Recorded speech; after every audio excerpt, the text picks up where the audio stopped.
নুরুল আমিন কি বুঝতে পারলো না আমলাতন্ত্র তারে কোথায় নিয়ে গেল? খাজা সাহেব বলেছেন উর্দুই হবে পাকিস্তানের একমাত্র রাষ্ট্রভাষা। অসম্ভব, আমরা কিছুতেই তা হতে দেব না। কিছু মনে করবেন না, আপনি কলকাতায় উঠবেন কোথায়?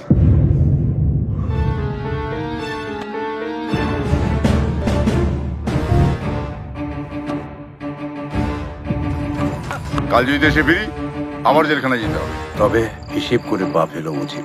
এভাবে পালিয়ে বেড়ানো তো আমার স্বভাব না, আর আমি তো আন্ডারগ্রাউন্ড কোনো পার্টি করি না যে আমাকে এভাবে পালিয়ে বেড়াতে হবে। আপনি মুজিব ভাইজান না?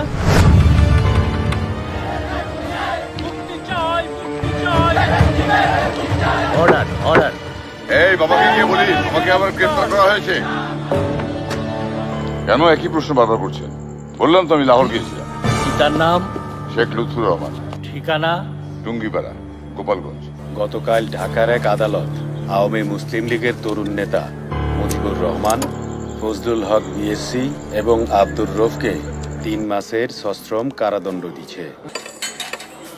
তোমার জন্যই আজকে আমাদের জেলে পথে মরতে হচ্ছে। নাজিরাবাদের পুলিশের সঙ্গে গন্ডগোলটা বাঁধাতে তোমাকে কে বলেছিল?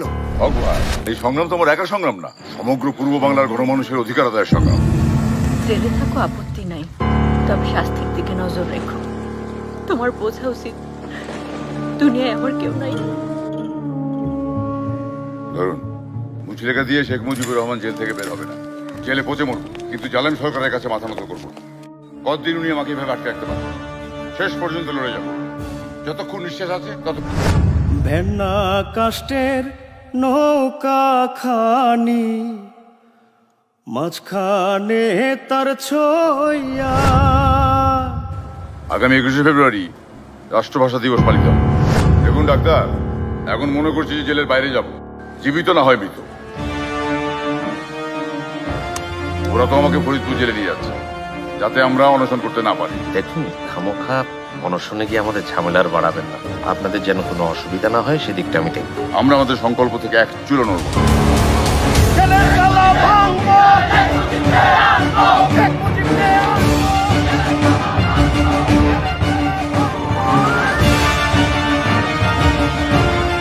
রাজনীতিতে আমার কাছে মুসলমান, হিন্দু, খ্রিস্টান, বৌদ্ধ বলে কিছু নেই।